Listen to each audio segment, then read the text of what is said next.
Assalamualaikum warahmatullahi wabarakatuh. Selamat berjumpa kembali Nanda dalam pembelajaran biologi kita. Pada hari ini kita akan membahas topik yang sangat menarik, yaitu mengenai mengenal sistem peredaran darah. Stay tuned here guys.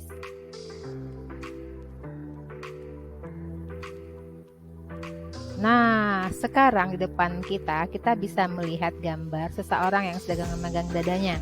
Seseorang tersebut merasakan sakit yang teramat sangat pada bagian dada sebelah kiri. Nah, bagian tersebut merupakan tempat terdapatnya jantung yang merupakan pusat untuk memompa darah ke semua bagian tubuh kita. Nah, ini harus segera ditangani karena menyangkut hidup mati seseorang. Nah, ini kita kenal sebagai gangguan serangan jantung.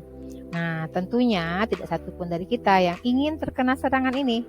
Oleh karena itu, mari kita simak apa yang mau kita bahas nanti, apa itu yang dikatakan dengan serangan jantung, dan kemudian bagaimana cara untuk menghindarinya sehingga terbebas dari serangan jantung tersebut. Oke, kita lanjutkan.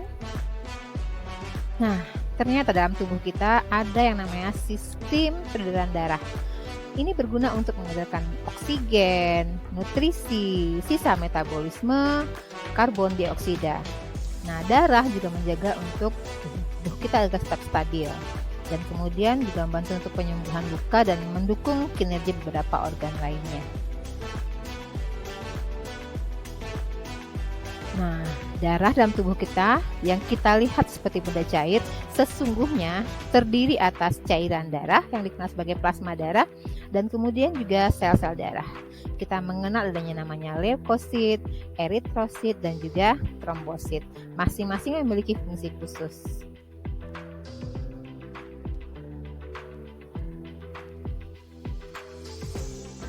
Nah, darah pada manusia dikategorikan kepada sistem pembuluh darah tertutup, yang mana dia selalu beredar di jantung dan pembuluh darah. Jantung berfungsi untuk mengompakkan darah dan kemudian akan beredar melalui pembuluh darah yang kita kenal sebagai arteri, aorta, dan sebagainya, yang kemudian akan dibawa ke semua bagian tubuh, menyebar nutrisi, oksigen, dan sebaliknya. Darah juga akan menyerap sisa metabolisme dan juga karbon dioksida untuk diproses lebih lanjut.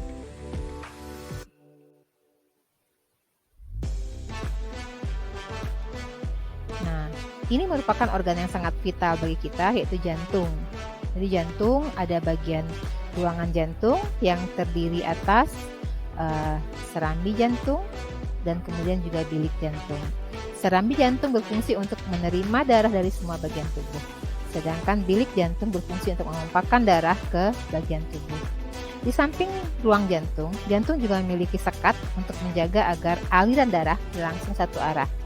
Kemudian jantung juga memiliki dinding jantung yang dibangun oleh 3 lapisan, yaitu lapisan dalam endokardium, lapisan yang berotot yang dikenal sebagai miokardium, dan juga lapisan luar yang dikenal sebagai ektokardium.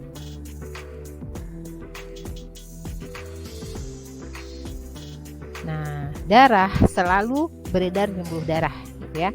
Kita mengenal ada istilah arteri dan juga aorta. Arteri merupakan darah yang membawa darah dari jantung ke bagian tubuh, sedangkan sebaliknya vena merupakan pembuluh darah yang mengembalikan darah dari jaringan tubuh kembali ke jantung.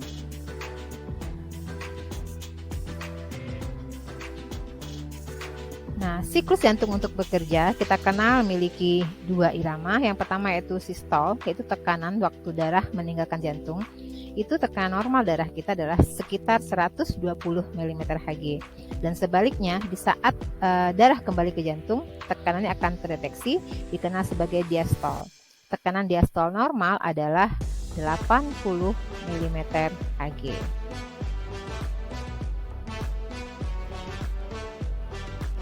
Berikutnya, kita mengenal sistem peredaran darah ganda yang dimiliki oleh vertebrata yang memiliki 4 ruang jantung, yang mana dikenal pertama sebagai sistem peredaran darah sistemik atau dikenal juga dengan sistem peredaran darah panjang, yaitu dimulai dari jantung, kemudian beredar ke semua jaringan tubuh dan pada akhirnya kembali ke jantung.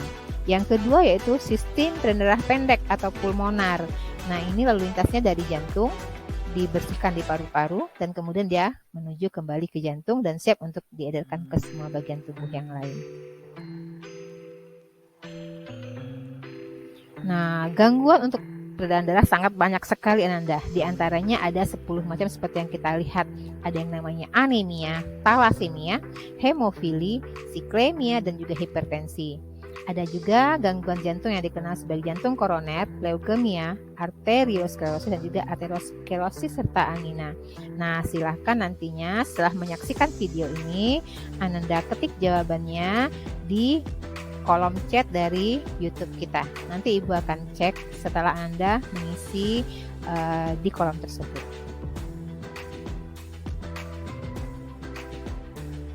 Nah, ini merupakan akhir dari pertemuan kita pada hari ini.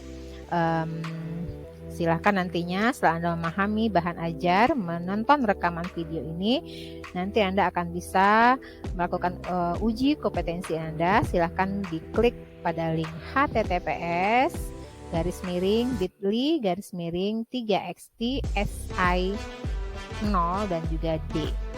Nah, akan ada sekitar 10 soal dalam berbagai bentuk yang Ibu sediakan di sana.